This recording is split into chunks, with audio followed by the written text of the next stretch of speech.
antes de continuar, quiero decirles que mi casa es nueva. El anterior dueño la demolió, así que mi padre tuvo que hacer edificar la casa desde cero.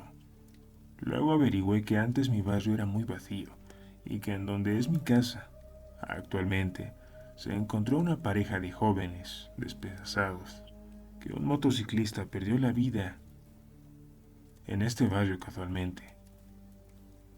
La llanta de la moto tuvo una avería y este voló y su cabeza quedó destrozada en el parque.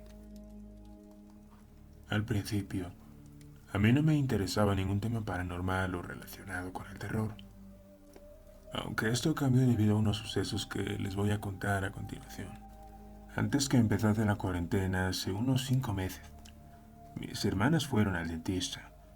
Yo estaba en mi casa esperando a que lleguen. Como les digo, no creía en espíritus ni nada paranormal.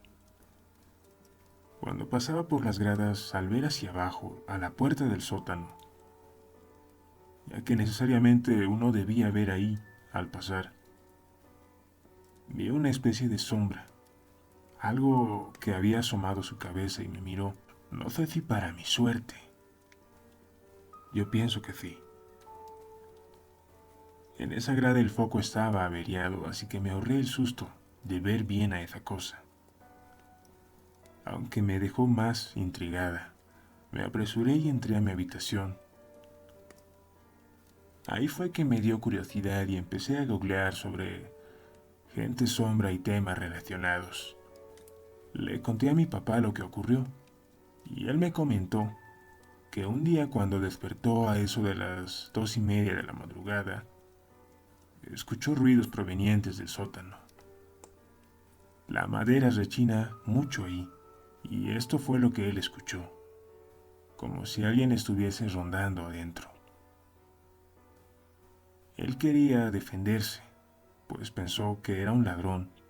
Cuando finalmente entró, se dio cuenta que no había nadie. Pasando unas semanas, al pasar por mi barrio, una vecina, una señora de unos 65 años, me pidió que le ayudara a cargar unas bolsas a casa. Estaba bajándolas del taxi.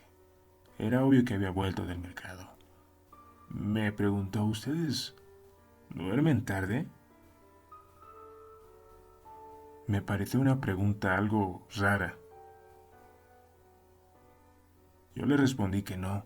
Le dije que dormíamos temprano, pues teníamos que hacer quehaceres. Ella me dijo algo que me asustó, que me perturbó. Yo algunas noches veo a alguien mirándome por tu ventana. No sé si a mí, pero está mirando hacia el exterior de la casa, asomando su rostro por la ventana, moviendo las cortinas. En otra ocasión, mi hermano había vuelto muy tarde a la casa de una borrachera, cuando dice que vio una sombra que se dirigía hacia él. Él se apresuró y vino hacia nuestro cuarto, pues lo compartíamos en ese momento. Quiero aclarar que el día que le pasó eso, los postes de luz públicas estaban quemados. Yo creo eso, pero no acaba esto. Un día a mi hermana le pasó lo mismo que a mi papá. Despertó en la madrugada y escuchó ruidos provenientes del sótano. Yo inclusive a veces me quedo chateando en la madrugada cuando escucho pasos, subidas y bajadas de las gradas de madera. A veces son como corriendo, otras simplemente caminando. Las primeras veces que me pasó esto yo pensé que era sugestión, después de lo que había visto asomar su cabeza en esa noche. Así que le conté a mi mamá insistente para que hiciese bendecir el lugar. Me dijo que todos en la familia habíamos escuchado eso, que ya era normal para todos y que me tranquilizase. Tengo muchas más historias que les contaré. Gracias por escucharme.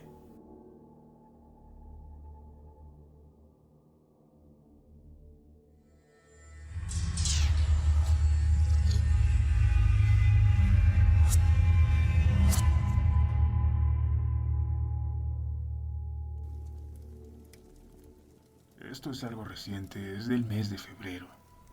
Después de una larga lucha con un trasplante de enfermedades autoinmunes, mi mamá falleció. Ella decidió morir en mi casa y yo llamé a mis tías, que son cristianas, para que orasen por ella durante ese tránsito al descanso eterno. Estábamos mi hermano, un primo, mis dos tías y yo, y mi mamá agonizando, quejándose toda la noche. Esto empezó a las 8 p.m., pero a eso de las 2 a.m. se sintió un frío horrendo en la casa. Helaba los huesos literalmente. Y le dije a mi hermano, la muerte ya llegó por mamá. Estábamos muy tristes, pero a eso de las 3 a.m., el frío increíblemente se intensificó más, lo cual creía imposible. El caso es que mi madre, después de agonizar durante toda la noche y parte de la mañana, falleció a las 10 del 7 de febrero. Hicimos los trámites para llevarla a Chiquimula y que fuera sepultada en la bóveda familiar. Y partimos hacia Chiquimula. El asunto es que yo padecí durante casi 30 días un miedo ilógico, completamente irracional.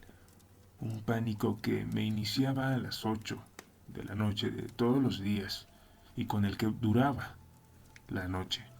Me sentía observado, acechado y amenazado, que me iban a hacer daño, pero sabía que no había nadie, que no había ningún temor por el cual preocuparme.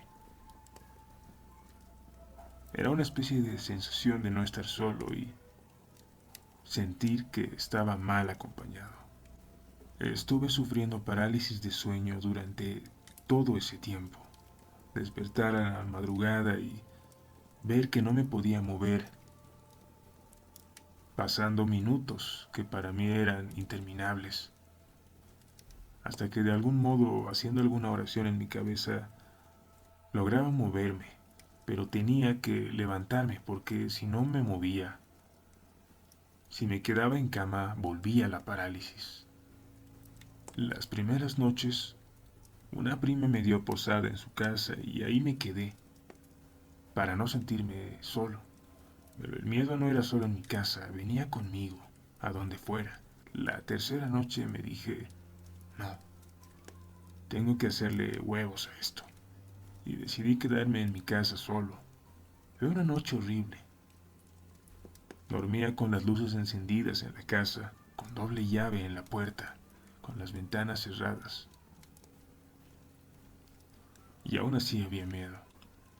Empecé a orar y a limpiar la casa de malas energías y todos los días hacía una especie de ritual en la que leía un pasaje poderoso de la Biblia y limpiaba con agua de sal el piso de mi casa.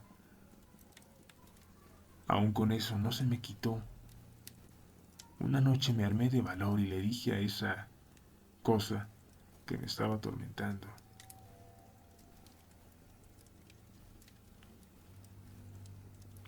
a mí no me vas a destruir. Te expulso de mi casa y de mi vida, y nada podrás hacer contra mí.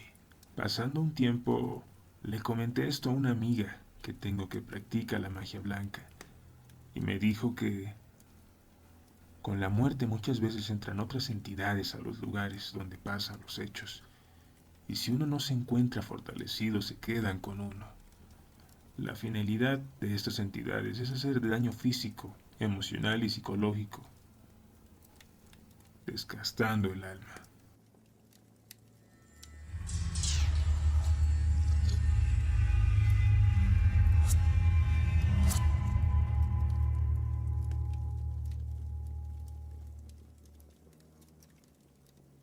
En nuestra casa en Puerto Barrios, una noche estábamos platicando con mi mamá.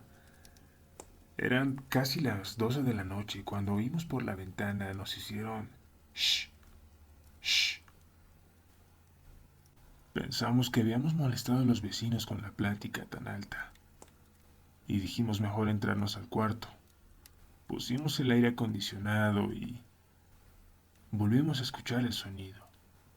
Shh, shh. Mi mamá se quedó pensativa y prendió la televisión para así no volver a escuchar más el ruido. Mi madre era enfermera, pero de las buenas, y nuestra casa quedaba como a media cuadra de un hospital privado. En ese hospital esa noche estaba de turno un médico que era como la versión de Tortrix de Doctor House, pues él era adicto a los analgésicos, me dicen, y se malpasó de su dosis de analgésicos. Y a esa hora exacta que nos hicieron el llamado, por decirlo así, había fallecido. Al día siguiente nos dijeron que llegaron a buscar a mi mamá y a mi papá, que también era médico, para ver si podían hacer algo por el doctor. Pero nosotras no oímos nada, pues después de prender la tele nos fuimos a dormir y mi padre estaba de viaje en ese momento.